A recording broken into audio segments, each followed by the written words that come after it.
Assalamualaikum warahmatullahi wabarakatuh. Perkenalkan, nama saya Desi Rahmadani Haryanja, NPM 19150018, Prodi Pendidikan Vokasional Informatika semester 4A. Di sini saya akan menjelaskan sebuah rancangan berupa konteks diagram dan juga use case, yaitu tentang pendaftaran calon mahasiswa baru di Institut Pendidikan Tapanuli Selatan. Baiklah, mari sama-sama kita simak videonya.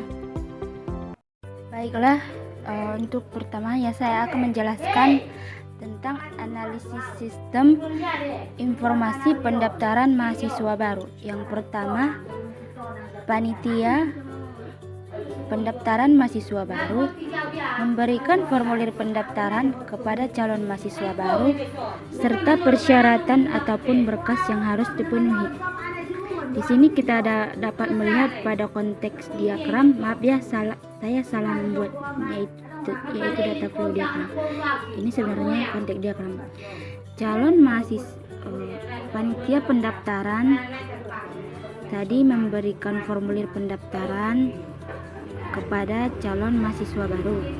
Yang kedua, calon mahasiswa baru membayar uang pendaftaran, kemudian mengisi formulir pendaftaran dan memberikan persyaratan yang telah ditentukan oleh panitia, kemudian mengembalikannya kepada panitia pendaftaran mahasiswa baru.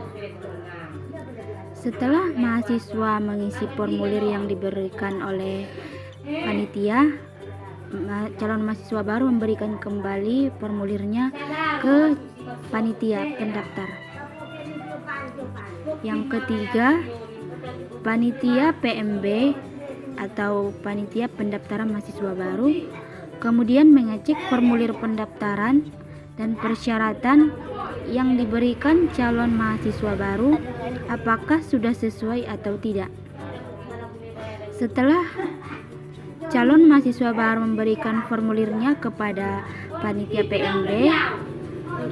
PMB kemudian memeriksa berkas atau formulir yang sudah diisi oleh calon mahasiswa baru. Yang keempat, setelah formulir pendaftaran diisi dengan lengkap dan persyaratan sudah terpenuhi, panitia kemudian memasukkan data-data calon mahasiswa baru ke dalam buku, kemudian menyimpan data tersebut ke dalam sebuah arsip. Setelah formulir dan data-data atau berkas yang diberikan calon mahasiswa baru sudah lengkap, maka panitia PMB akan mencatat datanya ke dalam buku atau membuatnya ke dalam sebuah arsip.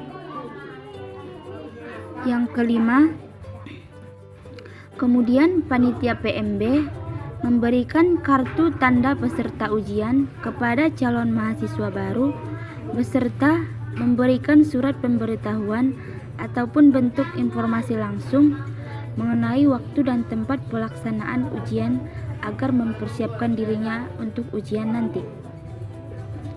Setelah panitia mencatat data-data dan berkas serta formulir dari calon mahasiswa baru, panitia memberikan kartu tes atau kartu tanda peserta ujian kepada calon mahasiswa baru untuk mengikuti ujian seleksinya. Yang keenam, setelah tiba waktu pelaksanaan ujian, calon mahasiswa baru datang ke kampus tempat ia mendaftar membawa peralatan ujian beserta kartu tanda peserta ujian.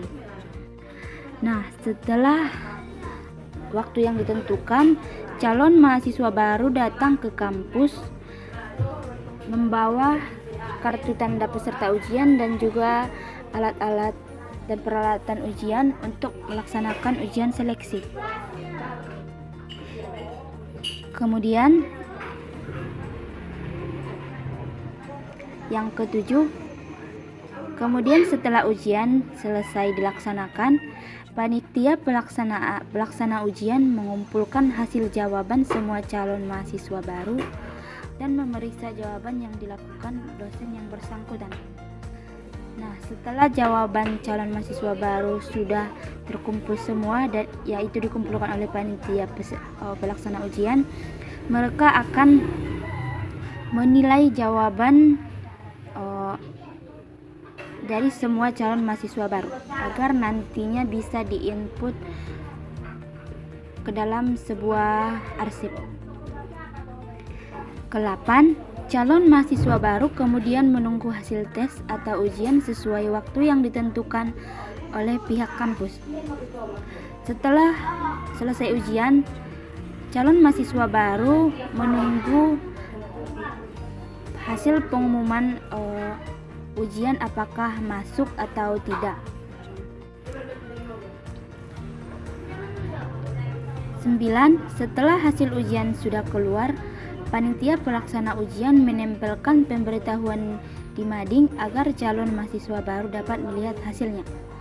Nah, setelah hasil pengumuman sudah keluar, panitia menempelkan hasil ujian ke mading agar calon mahasiswa baru dapat melihat apakah namanya terdaftar atau masuk di kampus Institut Pendidikan Tapanuli Selatan atau tidak.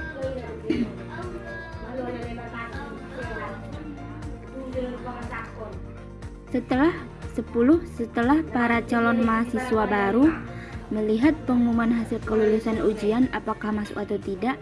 Jika iya, maka calon mahasiswa baru melakukan registrasi pendaftaran ulang. Setelah calon mahasiswa baru masuk ke kampus Institut Pendidikan Tapanuli Selatan, calon mahasiswa baru wajib melakukan registrasi ulang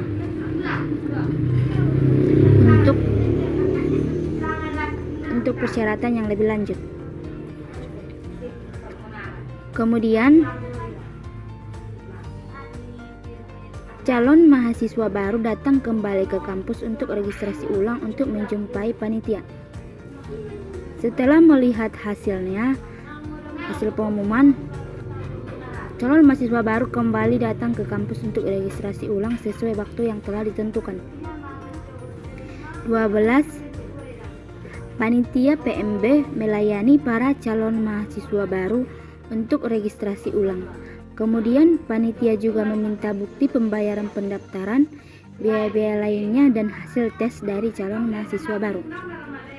Setelah calon mahasiswa baru datang untuk registrasi, calon mahasiswa baru memberikan bukti pembayaran pendaftaran kepada panitia PMB dan membayar uang registrasi ulang dan biaya-biaya lainnya. 13. Setelah proses registrasi ulang selesai, calon mahasiswa baru diarahkan panitia untuk memberikan berkas dan meminta bukti pembayaran ke ruang rektor 3.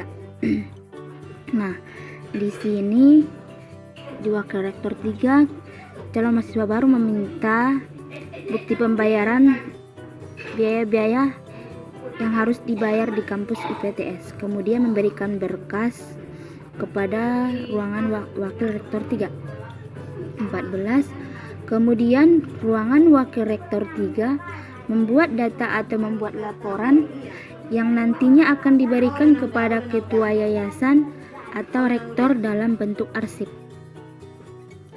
Nah, setelah wakil rektor 3 sudah merekap atau membuat arsip bukti pembayaran dan juga berkas dari calon mahasiswa baru, nah itu akan diberikan kepada ketua yayasan atau rektor.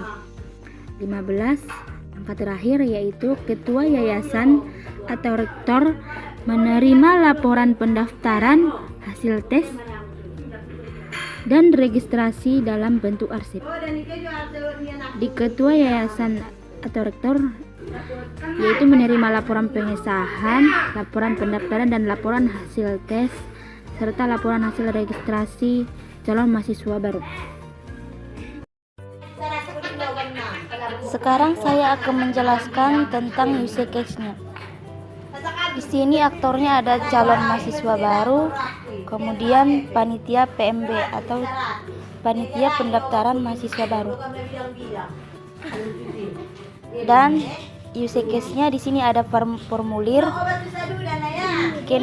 generalisasi atau hubungannya, yaitu formulir dari panitia ke calon mahasiswa baru.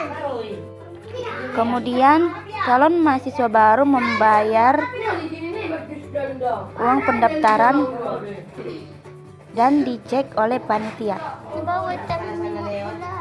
Setelah formulir yang diberikan calon mahasiswa baru diisi, kemudian diberikan kepada panitia dan diinput data dalam buku atau sebuah arsip. Kemudian panitia memberikan kartu tanda peserta ujian kepada calon mahasiswa untuk melaksanakan ujian. Sekarang setelah panitia memberikan kartu ujian, mahasiswa baru berhak melaksanakan ujian. Kemudian use case-nya ada hasil ujian. Setelah ujian, calon mahasiswa baru akan melihat hasil ujiannya dan menunggu pengumuman. Dan calon mahasiswa baru melakukan registrasi ulang. Kemudian aktor lainnya yaitu ada rektor 3 dan juga ketua yayasan. Di sini ada laporan calon mahasiswa baru. Mungkin cukup sekian penjelasan tentang analisis sistem calon mahasiswa baru mengenai konteks diagram, rencana tentang konteks diagram dan juga use case.